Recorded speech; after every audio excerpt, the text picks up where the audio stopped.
बच्चों, हम सकारात्मक मनोविज्ञान के चैप्टर मानव शक्तियों का वर्गीकरण एवं मापन कर रहे हैं। मानव शक्तियों का वर्गीकरण एवं मापन के लिए हमने 3 प्रकारों को काम में लिया है। क्लिफ्टन का शक्ति खोजक, दूसरा था शक्तियों के सक्रिय मूल्यों का वर्गीकरण और तीसरा है सर्च इंस्टीट्यूट के 40 विकासात्मक गुण। तो हमने पिछले वीडियो में क्लिफ्टन का शक्ति खोजक प्रकार कंप्लीट किया।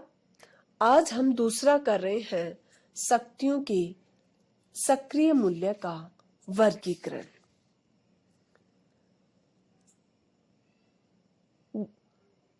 2004 में पीटरसन एवं सेलिगमैन ने DSM diagnostic and statistical manual के विरोध में चारित्रिक शक्तियों के सक्रिय मूल्यों का वर्गीकरण प्रस्तुत किया, जिसको वैल्यू इन एक्शन YIA भी कहा जाता है। विरोधी इसलिए कहा जाता है क्योंकि जहां DSM में मानसिक बीमारियों के लक्षणों का वर्गीकरण किया है, वहां उसके विपरीत VIA वर्गीकरण में ऐसी शक्तियों का वर्गीकरण है जो सकारात्मक व्यक्तित्व के विकास में सहायक है या योगदान देती है। VIA वर्गीकरण को 2 प्रश्नों के उत्तर में बनाया गया है। फर्स्ट है शक्ति के प्रत्ययों और सर्वोच्च सामर्थ्य को किस प्रकार परिभाषित किया जा सकता है, और दूसरा ये बनाया गया है ये कैसे कहा जा सकता है कि कोई सकारात्मक युवा विकास कार्यक्रम अपने उद्देश्यों को पाने में सफल रहा। पीटरसन एवं सेलिगमैन एवं उनके साथियों ने यह निर्णय लिया कि चरित्र के कंपोनेंट्स में सद्गुण, चारित्रिक शक्तियां और परिस्थिति जन्य मूल विषय शामिल है। यहाँ सद्गुणों का अर्थ है ऐसे महत्वपूर्ण चारित्रिक गुण जिन्हें नैतिक, दार्शनिकों एवं धार्मिक विचारों द्वारा श्रेष्ठ माना गया है। चारित्रिक शक्तियों का अर्थ है वे मनोवैज्ञानिक प्रक्रियाएं, साइकोलॉजिकल प्रोसेस और रचना तंत्र मैकेनिज्म जो सद्गुणों को परिभाषित करते हैं। परिस्थितिजन्य मूल विषय का अर्थ है वे विशिष्ट आदतें जो व्यक्ति को किसी विशेष परिस्थिति में शक्ति प्रदर्शन के लिए रास्ता दिखाती हैं। मार्टिन सेलिगमैन ने 2004 में 24 ऐसी चारित्रिक शक्तियों का चुनाव किया जो 6 सद्गुणों में समाहित है, जैसे बुद्धि एवं ज्ञान, साहस, मानवता, न्याय, आत्मसंयम एवं ज्ञानातीत और सभी संस्कृतियों में हमेशा पाई जाती रही है। सद्गुणों एवं शक्तियों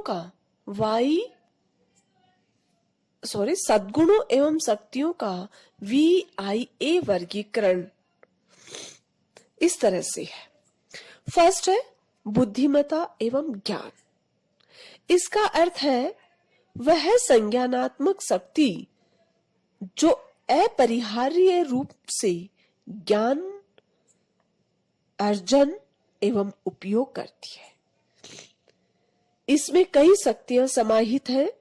फर्स्ट है सृजनात्मकता, यानी किसी कार्य को करने के लिए नए एवं प्रोडक्टिव तरीके से सोचना। दूसरा है जिज्ञासा, आसपास घटित घटनाओं को जानने में रुचि लेना। तीसरा है उदारता, खुले दिमाग से निर्णय लेना, वस्तुओं और घटनाओं को हर दृष्टिकोण से देखना। चौथा है अधिगम के प्रति प्यार, यानी नए हुनर, विषय, विज्ञान को सीखने में रुचि रखना। और पांचवा है दृष्टिकोण, दूसरों को बुद्धिमत्तापूर्ण परामर्श देना। तो ये हमारा फर्स्ट सद्गुण हुआ। दूसरा है साहस। ऐसी संवेगात्मक शक्ति जो आंतरिक व बाह्य विरोध का सामना कर अपने लक्ष्य को प्राप्त करने की इच्छा रखे। इसमें भी कई शक्तियां समाहित हैं। फर्स्ट है साहस या वीरता, यानी खतरे, चुनौतियां, कठिनाइयां या दर्द या कष्ट से घबराकर पीछे न हटने की शक्ति। दूसरा है दृढ़ता, अड़चनों, बाधाओं के बावजूद शुरू किए गए किसी कार्य को पूरा करने की दृढ़ता। तीसरा है सत्यनिष्ठता, सच बोलना और स्वयं को सच्चाई के साथ प्रस्तुत करना। नेक्स्ट है उत्साह, जीवन में ऊर्जा व उत्साह से कार्य करना तथा बेमन से कोई कार्य न करना। नेक्स्ट है मानवता, ऐसी अंतर्वैयक्तिक शक्तियां जो दूसरों के साथ मैत्रीपूर्ण व्यवहार करती है। इनमें कई शक्तियां समाहित हैं। फर्स्ट है प्रेम, दूसरों के साथ घनिष्ठ संबंधों को महत्व देना, विशेषकर जहां आपसी परवाह की अपेक्षा होती हो। सेकंड है दयालुता, दूसरों की भलाई के कार्य करना, दूसरों की सहायता करना और उनकी परवाह करना। और तीसरा है सामाजिक बुद्धि, अपनी व दूसरों की भावनाओं व इरादों के प्रति सावधान व सचेत रहना। चौथा सद्गुण आता है न्याय। इसका अर्थ है ऐसी नागरिक शक्ति जो स्वच्छ सामुदायिक जीवन में अंतर्निहित है। इसमें कई शक्तियां हैं। फर्स्ट है नागरिकता, एक समूह के सदस्य के रूप में अच्छे कार्य करना व समूह के प्रति वफादार रहना। दूसरा पॉइंट है निष्पक्षता, सभी के साथ समान व न्यायोचित व्यवहार करना। तीसरा पॉइंट है नेतृत्व, व्यक्ति जिस समूह का सदस्य हो उस समूह को कार्य करने के लिए प्रोत्साहित करना। सद्गुण का पांचवा गुण आता है आत्मसंयम।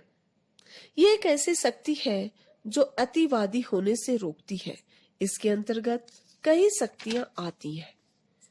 फर्स्ट है क्षमा एवं दया, यानी दूसरों की गलतियों को स्वीकारना एवं जिन्होंने गलती की है उन्हें क्षमा करना, उन पर दया करना। सेकंड है विनम्रता, अपनी उपलब्धियों को स्वयं बोलने देना, स्वयं अपनी उपलब्धियों का बखान न करना। तीसरा है दूरदर्शिता, अपनी पसंद व चयन के बारे में सावधानी बरतना, व्यर्थ के जोखिम न लेना। चौथा पॉइंट आता है आत्मनियमन, अपनी भावनाओं और कार्यों पर नियंत्रण रखना तथा अनुशासित रहना। नेक्स्ट गुण आता है ज्ञानातीत, ऐसी शक्तियां जो व्यक्ति को ब्रह्मांड से जोड़े व सार्थकता प्रदान करें। इसमें कई शक्तियां समाहित हैं। फर्स्ट है उत्कृष्टता एवं सुंदरता की सराहना करना, यानी सुंदरता को नोटिस करना व उसकी प्रशंसा करनी तथा जीवन के विभिन्न क्षेत्रों में उत्कृष्टता की सराहना करना। नेक्स्ट है कृतज्ञता, जीवन में जो अच्छा घटित हुआ है उसके प्रति आभार व्यक्त करना। थर्ड है आशा, भविष्य में सर्वश्रेष्ठ की आशा रखना और उसे प्राप्त करने के लिए कार्य करना। नेक्स्ट पॉइंट है हास्य, हास्य को पसंद करना और दूसरों के चेहरों पर मुस्कुराहट लाना। नेक्स्ट पॉइंट आता है आध्यात्मिकता, जीवन के उच्चतर लक्ष्यों के बारे में एवं ब्रह्मांड के बारे में सामंजस्यपूर्ण विश्वास बनाए रखना। इस प्रकार सद्गुणों एवं शक्तियों का मापन करने के लिए इस यंत्र को VIAIS values in action inventory of strength कहा गया है। इसे एक सातत्य पर चारित्रिक शक्तियों की व्यक्तिगत भिन्नताओं का वर्णन करने के लिए बनाया गया था, न कि अलग अलग श्रेणियों में वर्णन करने के लिए। इस माप का विकास प्रसिद्ध वेल स्प्रिंग्स माप लूटस 2000 से प्रभावित था और इसे गैल्प के स्ट्रेंथ फाइंडर माप से प्रेरणा मिली। VIAIS का कई बार संशोधन हुआ। वर्तमान प्रारूप वयस्कों की चारित्रिक शक्तियों को पहचानने के लिए वैध और विश्वसनीय माप माना गया। किशोरों के लिए भी VIA यूथ विकसित की गई, जिसका बहुत उपयोग हो रहा है, यानी value in action inventory of strengths for youth का विकास किया गया और इसका बहुत उपयोग किया जा रहा है।